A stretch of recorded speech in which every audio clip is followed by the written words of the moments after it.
ఎంతో పట్టణీకరణ జరిగింది. పట్టణాల్లో ఎక్కువ మంది నివసిస్తున్నారు, కానీ ఇప్పటికీ కూడా 60% జనాభా గ్రామాల్లోనే ఉంది. ఎందుకంటే భారతదేశంలో ఎక్కువ శాతం గ్రామాలే. కానీ ఈ గ్రామాల పరిస్థితి చూస్తే ఒకప్పుడు ఉన్న కళ ఇప్పుడు కనిపించడం లేదు. ఎవరికి వారే అన్నట్టుగా ఉంటున్నారు. కలివిడితనం చాలా వరకు కరువైపోయింది. మళ్ళీ ఈ గ్రామాలను వాటి ఆ వైభవానికి తీసుకురావడానికి, పునరుత్తేజం చేయడానికి ఈ యాక్షన్ ఫర్ రూరల్ రెజ్యునేషన్ గ్రామాల పునరుద్ధరణ ప్రాజెక్ట్ చేపట్టడం జరిగింది. ఇది 2004లో మొదలైంది. ఇందులో భాగంగా మూలికల తోటలను పెంచడం, ఉచిత యోగా కార్యక్రమాలు నిర్వహించడం, అలాగే మొబైల్ హాస్పిటల్స్ నడిపించడం, ప్రాథమిక ఆరోగ్య కేంద్రాలు చాలా మేము 100లో స్థాపించడం జరిగింది. అయితే ఇవన్నీ ఉన్నప్పటికీ చాలా వరకు ఈ గ్రామాల్లో ఆ కలివిడితనం లేకపోవటం వల్ల, పెద్దగా విజయం సాధించలేకపోవటం వల్ల సద్గురు ఈ గ్రామోత్సవాన్ని తీసుకొచ్చారు. ఆటల్ని మాధ్యమంగా తీసుకొచ్చారు. చూడండి, క్రీడలు అనేసరికి ప్రొఫెషనల్ ప్లేయర్స్, పెద్ద పెద్ద క్రీడా మైదానాలు, స్టేడియంస్, అలాగే పెద్ద పెద్ద పోటీలు అవి గుర్తొస్తాయి చాలా వరకు కదా. కానీ ఎంతోమంది గ్రామాల్లోని యువత, అలాగే ఇళ్లలో ఉన్న సాధారణ మహిళలు ఇలాంటి అంటే అధికారిక క్రీడా మైదానాల్లో ఆడే అవకాశం వాళ్ళకి రావటం లేదు. ఈ గ్రామోత్సవం వాళ్ళ కోసం. ఈ గ్రామోత్సవం ఒక రైతు కోసం, ఒక దినసరి కూలీ కోసం, తన గ్రామం దాటి బయటికి రాని ఒక సాధారణ మహిళ కోసం. కాబట్టి ఇక్కడ గ్రామోత్సవం ఉద్దేశం ఇంటర్నేషనల్ ప్లేయర్స్ చేయటం కాదు. గ్రామాలంతా కలిసి రావాలి, వాళ్ళలో ఐకమత్యం రావాలి, వాళ్ళందరూ కలిసి ఉంటే వాళ్ళ శక్తి ఏంటో వాళ్ళకి తెలియాలి. అది గత 18 సంవత్సరాలకి గ్రామోత్సవం ఎన్నో అవార్డులు కూడా ఉన్నాయి. కోటి రూపాయల వరకు అవార్డులు ఉన్నాయి. ఇది 3 స్థాయిల్లో జరుగుతుంది. మీలో అందరికీ తెలుసు. క్లస్టర్ అంటే జిల్లా స్థాయి, ఆ తర్వాత రాష్ట్ర స్థాయి, ఆ తర్వాత అంటే ఫైనల్స్ ఆదియోగ ముందు నేషనల్ లెవెల్ కూడా ఉంది. మొత్తం బహుమతులు ₹1,00,00,000 వరకు ఉన్నాయి.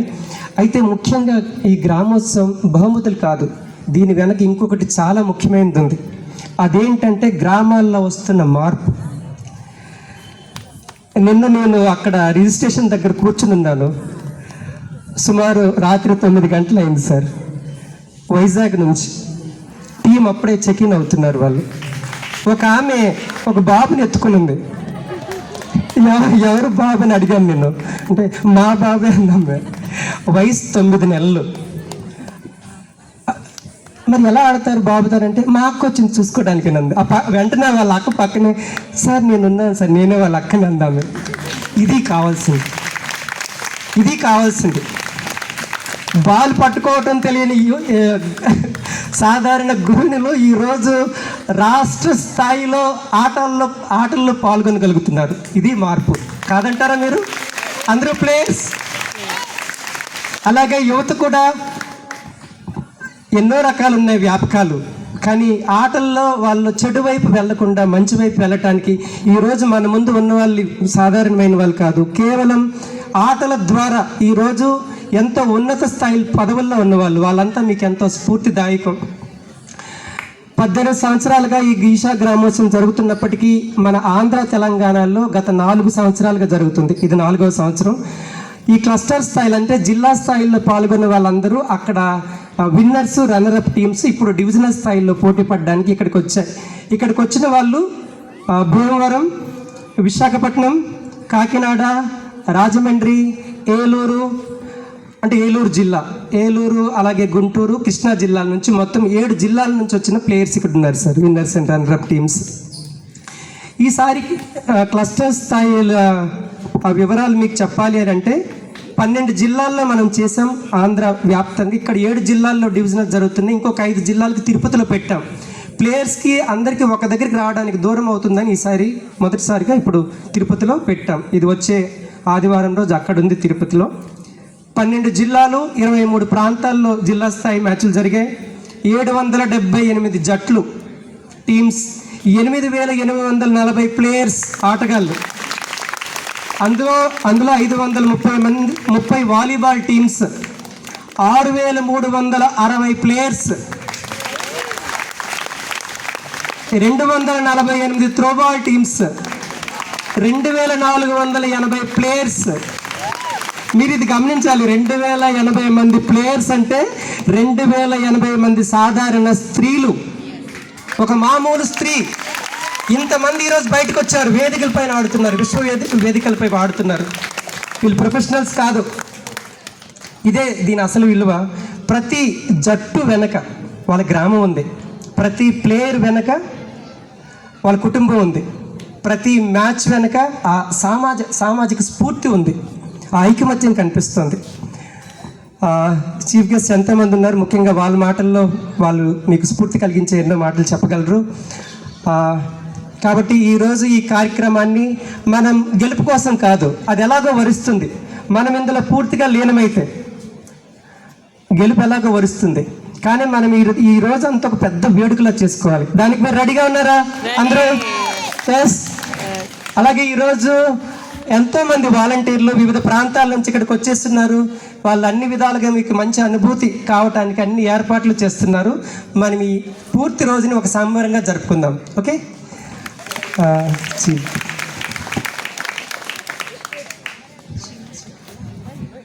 థ్యాంక్ యూ స్వామి, చాలా చక్కగా చెప్పారు.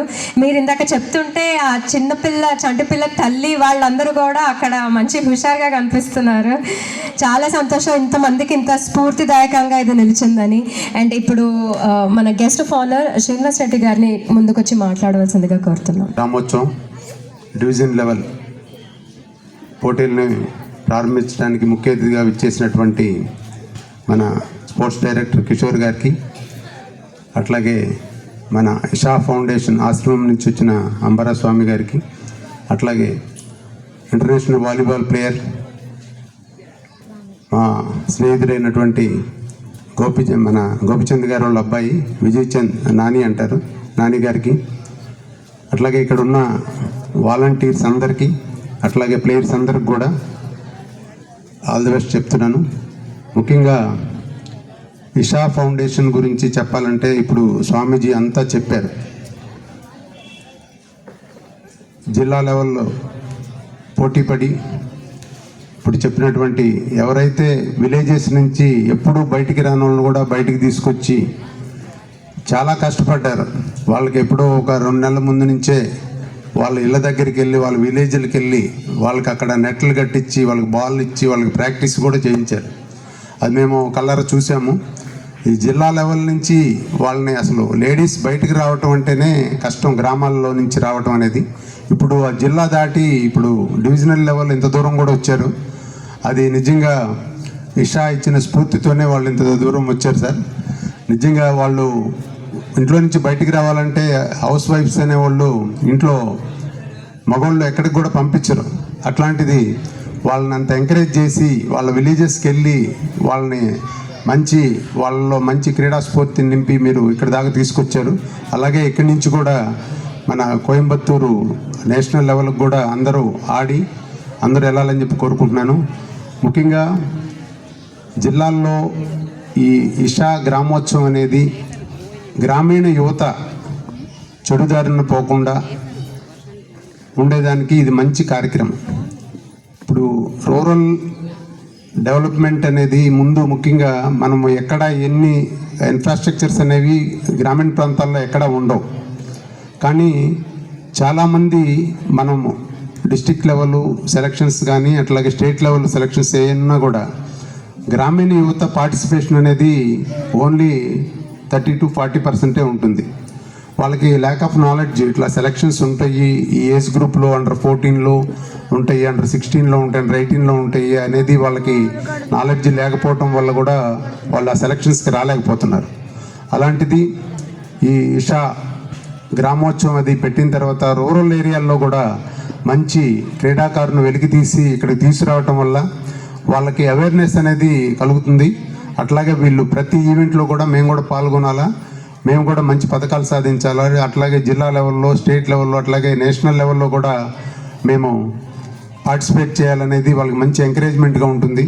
ఇట్లాంటి మంచి ప్రోగ్రామ్ని అరేంజ్ చేసినటువంటి ఇషా ఫౌండేషన్ మన సద్గురు గారికి అందరూ కూడా అభినందించాలి. They are connecting in such big way from 18 years, and I wish this Isha Foundation to go a long years and organize this event in a huge area and more places also. I request all the participants to enjoy the play, give your best performance, and with a true sportsmanship. And I also very happy for the Isha Foundation that they are getting out the hidden talent from the rural areas. So I am thanked for being the part of this inauguration. I am thank the Isha Foundation for giving me this opportunity. జరుగుతుంది ఖచ్చితంగా. ఎందుకంటే నేను last time కూడా స్వామి గారికి నేను promise చేశాను, నాకు గ్రామీణ ఉండే ప్లేయర్స్కు అదే ఎదురెట్వేవి వాళ్ళ ఎడ్యుకేషన్గా కొంచెం తక్కువ ఉన్న వాళ్ళు కూడా ఇప్పుడు డెవలప్ అవుతున్నారు. బేస్డ్ ఆన్ గవర్నమెంట్స్ మీద డిపెండ్ అయి ఉంటాయి అవన్నీ.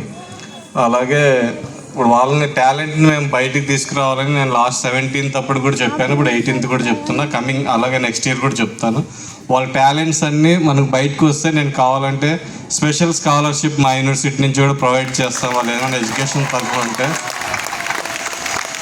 నేను లాస్ట్ ఇయర్ ఒక ప్రామిస్ చేశాను స్వామి గారికి, నెక్స్ట్ ఇయర్ కూడా ఇక్కడే జరపాలన్నారు, అలాగే జరిగింది.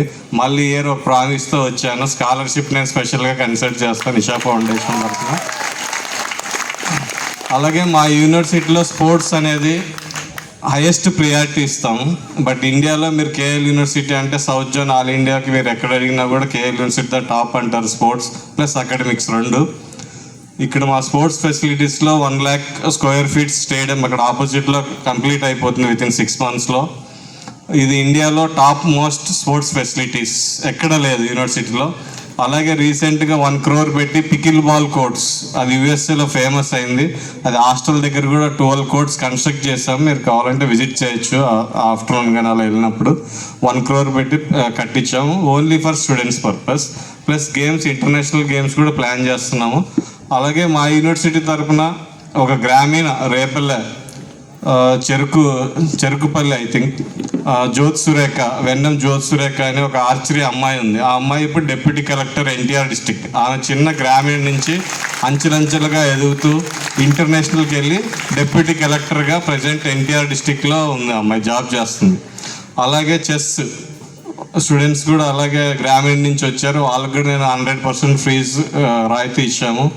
అలా కొన్ని గేమ్స్ ఉన్నారు, పవర్ లిఫ్టింగ్ ఇలాంటివి, కబడ్డీ ఇలాంటి గ్రామీణ గేమ్స్. బట్ ఇప్పుడు ప్రజెంట్ లాస్ట్ 3-4 years నుంచి బ్యాడ్మింటన్ హైయెస్ట్ లెవెల్. అంటే మనకు డబ్బు అంటే బ్యాడ్మింటన్ అంటే చెస్ అంటే డబ్బు ఉండాలి, కోచ్ యుఎస్ఏ కోచెస్తో ఇవ్వాలని అలాంటివి ఏం లేదు.